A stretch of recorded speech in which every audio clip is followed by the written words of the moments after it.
Hello, everyone. Welcome to our podcast, Discover AIG Multinational in Latin America. My name is Eric Ramos, Head of Multinational for Latin America and the Caribbean. Our episode today will be related to market conditions favor captive solutions. But before going to that, I would like to introduce Alejandro Santos, Managing Director of Analytics and Captive Solutions for Marsh. Welcome, Alejandro. Yes, let me introduce myself. I'm Alejandro Santos. I'm responsible for analytics solutions and captive consulting for Marsh in Latin America. I've been in Marsh for more than 10 years now.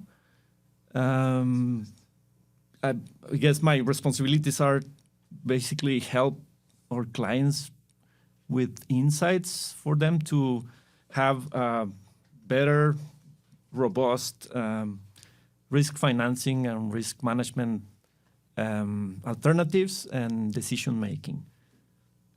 Before joining Marsh, I was a client actually. I was a risk manager for a very large multinational company for more than 13 years. So all in all, we're talking about more than 20 years of experience. Awesome. We know that there are many benefits in captive utilization, Alex. I'd like to ask you, how would you say market conditions favor captive solutions? Yeah, no, definitely. That's a great question and a great topic because you may think about a captive whenever there is a market cycle where prices are in the rise or on the high side of the cycle. That's the logical thing. But then when we talk about captives, we also, there's a few other situations in which a captive can bring high benefits to our clients. So we're talking about situations in which markets not necessarily favor a certain lines of business or certain industries, or there's capacity limitations or sublimits. So in these cases, captives will bring flexibility for our clients, different solutions that they can take on in order to increase their sublimits or access different markets in the reinsurance world, facilities, specialized facilities for certain lines of business. So all in all, I would say captives can bring high value to our clients, and not only when the markets are on the high side. That's right. Especially that's very interesting because if we think about the traditional property casualty, the P&C, like the traditional lines of business, do you see any other lines of business that are maybe rising and also being part of this captive or maybe retentions that the clients are looking to implement? Yeah, and that's part also of the offering of the benefits of having a captive, having this flexibility in terms of lines of business to be retained, all the way from the traditional lines like P&C, property casualty, all the way to I would say parametrics or products liability, lines that are very complicated. Employee benefits, for instance, life insurance.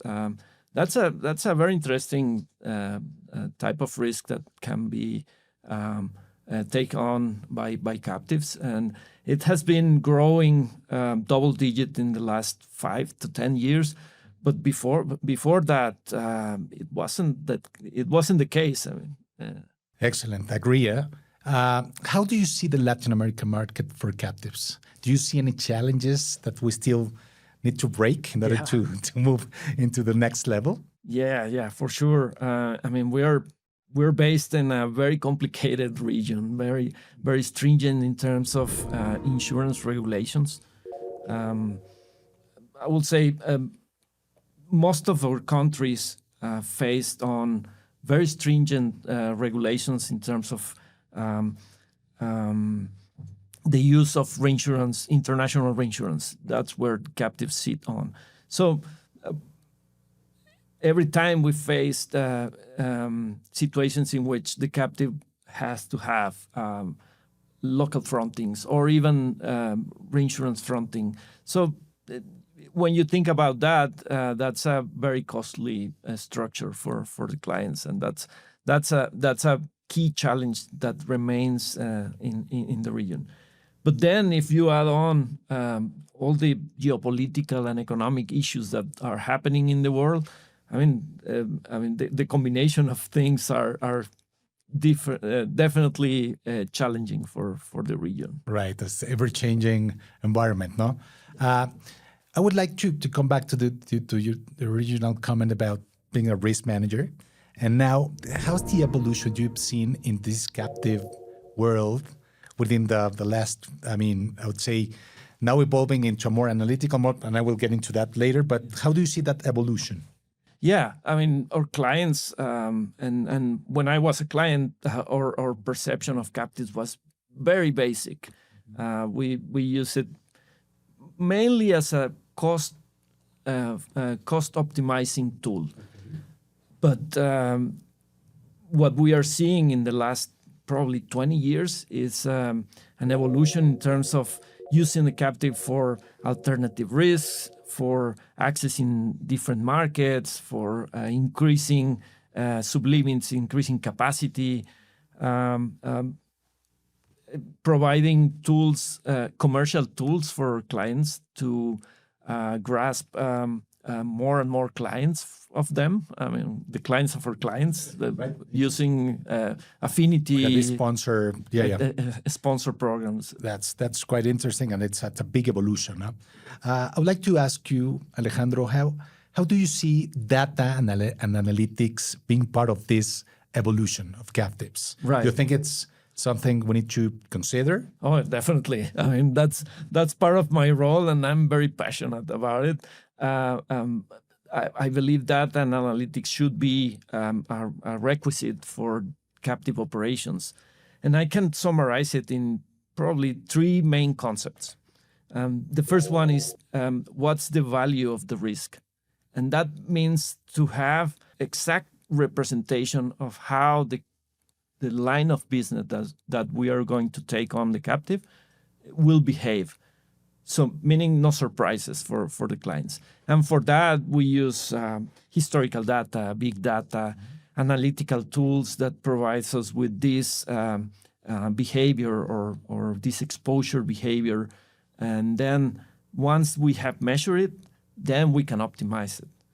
So then next comes what's the market value of this risk. So then we will access markets in order to find out what's their take on certain lines of business and compare it to the actual value of it. And if it makes sense, we have to rebalance the situation in terms of retention levels, which is the third component of the equation, the retention capacity of our clients, which is a financial analysis or financial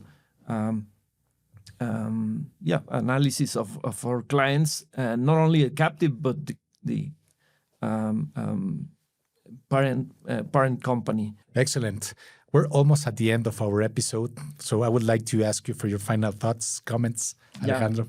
No, thanks. I will say overall, the future is very bright for captives in Latin America.